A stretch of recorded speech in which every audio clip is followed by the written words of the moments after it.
So have you ever considered being open to new possibilities in your life? Like actually trying something new and making space for something new come, even if it's a minimal amount of space or a minimal amount of trying or a minimal amount of openness that you are to something, the space in that doorway could change your life. Let's get into an example that perhaps many of you may have in your mind. Now, the truth is that we all have some sort of a dream or desire or passion, wish, vision for our lives, something that we want to achieve, that we want to see happening. And in this example, we're going to have a person, let's just say it's you, and your ultimate intention is to change your financial situation. And so it dawns on you that you want to be around people who are in the financial situation that you want to be in. So, of course, naturally, this means that you want to begin networking with people in a completely different tax bracket than you, a significantly higher one. And this can exist in multiple different realms and spectrums. The entire spectrum of to do or not to do, right? So you can have your dream and do absolutely nothing about it. You can have your dream and be somewhere in the middle arena, which is where maybe you do a little bit of something about it, but not too much. And you're also not overly attached or committed to doing anything about it, nor are you overly attached or committed to the results. So you don't really have any expectations, but maybe you might be willing to shift and do something different slightly, but something that doesn't cause a lot of resistance or issues along the path. Or you can have then the other part of that spectrum being that you only have tunnel vision on making your dreams a reality. You don't see anything else. You don't recognize anything else. Like your dreams are on your dreams and you're going to do what you can to make them true. So in this example, we're setting an intention without realizing that we're setting an intention, right? And I'll come back to why this intention is so important when you're faced with additional forks in the road, but we'll start here. So let's just say in the spectrum of to do nothing about our dream and to have tunnel vision where our dream is the only thing that we can see, we're in the middle. So, we're living our life the way that we feel like we need to live it. We're making ends meet how we know how to make ends meet, but we are remotely interested in maybe doing something new, inviting a new thought, or recognizing a new person, meeting somebody new, or whatever it may be. So remember, our intention is to change our financial situation. And we also have the thought that we want to meet somebody who is in a significantly higher tax bracket, somebody who is in the financial situation that we actually want to be in. And we get an idea to go to a restaurant we've never been to before, or go to the side of town where the wealthier folks tend to hang out at, or even if it's a random situation where you just randomly meet the person, that's dope too.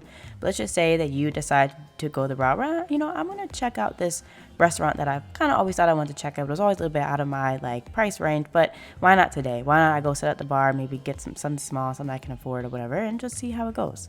So you take yourself out there and you chill by yourself at the bar, nice, having a good little time. You just so happen to be sitting next to somebody who is also sitting by themselves at the bar. It's a pretty typical thing at bars. And you strike up a conversation with them. You guys start to chat. Before you know it, you start to tell each other what you do for a living. They just so happen to be in the tax bracket that you want to. And let's just say they chose real estate as a means to be there. And you, in a moment, you're like, oh, whoa, what a way for the universe, God, right, you have this special algorithm and put exactly what I said that I wanted, even if I said it not with a lot of confidence, but I said what I wanted into my face. So here you can kind of trace back to your original fork in the road, right? You have a desire and you're given the option to do nothing about it or to do something about it, and you chose to do something even minimal about it. So that's your first decision, all rooted in the intention of you wanting to change your situation. Cool. So they begin to tell you about their life, and you mentioned something to them about you wanting to actually get into what they do. You want to get into real estate. Even if you're in your mind, you're like, I don't even know what they're talking about. This is beyond me, but you're seeing that they are beyond successful. You never know. They might be willing to help you out. Now, in this instance, you just tell them what you do and you let them know about some of your hopes and your dreams. let's just say you guys continue to get to know each other and you actually become friends. With time, or even within a short period of time, they begin to actually put you on game. They begin to actually explain to you how to do things or point you in the right direction for resources or other people to connect with. Or even in an instance, you can say, I don't know anything about this. I really don't know what to do, but I would love to learn, I would love to figure it out. I would love to, get there and you could ask them specifically for help. Now, folks who are generally in this situation are generally pretty happy to help folks who want to be there on their level. And that is an amazing thing. So in this option, you are again placed what's another fork in the road, right? So in the example that I just provided, you immediately hopped on it and you were like, oh my gosh, like, can you teach me? And perhaps they might even be an investor in you. You never know. But in this instance, I know this example I'm giving, this person seems super confident and super happy and ready to ask for help and advice. But it doesn't mean that the thoughts in their head perhaps were counter to that. Oh my God, I don't know what they're talking about. I'm overwhelmed. I don't have enough money for this. I have no idea what to do or where to go or what's the next step. I'm afraid. Those are those fearful thoughts, those doubtful thoughts, the doubts that naturally come because you're used to making your ends meet how you know how to make your ends meet. But let's revisit the intention that we set at the very beginning of this example. You wanted to change your financial situation and meet somebody who could help you do it ultimately. That's why you wanted to go network with people in that higher tax bracket, because whether or not it was for inspiration or them becoming a mentor or investor in you in some way, even if you weren't completely sure why you wanted to meet them, you just knew that you wanted to be around them. And it happened. It's here. So at that fork between and telling them straight up that you need help or just shying away from it, and making it, and they just spit game on you. You do nothing about the game. You're at that fork in the road. You could go the route that you always know and do nothing about all this education and resources they're giving you. Or you could go the path in which in the story we went with, which is telling them straight up, you want to try it out. You want to know. In the beginning of this, remember, you started in between the spectrum. You were in a place where you were willing to put in very minimal effort to see what would happen about this dream that you have, this intention. You didn't do anything that you had to be overly committed to or, that had a lot of resistance. What you did was just go someplace that you never went before and gave it a shot. And then what you did again was just have a conversation. And then what you did again was actually tell somebody your truth. And then when you did again was ask for help.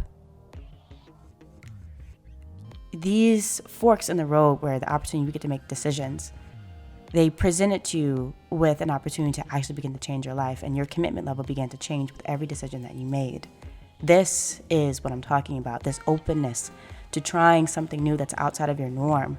You never know how, when you get to one fork in the road and the next, how these decisions will change your life trajectory, how they will introduce you to people you would have never thought to be introduced to before, how they will get you into spaces and places and teach you skills that you would have never thought that you would be in or have before.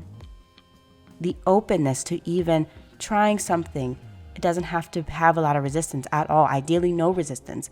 You're just following that thought. You're following that bit of guidance or that bit of a hunch into that direction. And even if you are afraid, you're still seeing where it might take you. It's that the door is cracked. And with the cracked door, the air can begin to come in. And then the door opens and opens and opens. And it all started with you being open to slightly exploring something. No over-attachment. You weren't overly committed. You were just willing to try it out. And that's the point here. In our lives, we can choose to always stay committed to what we've always known, to always stay in the comfortable.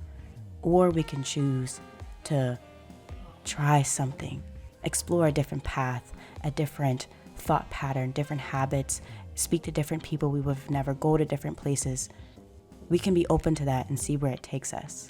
That is the beauty of life and being a human and having the option to choose all these different things, to choose to be open to something new. And as you are open to something new, you can then open that door more and more and more to allow new to come in. Before you know it, your life has changed. Peace.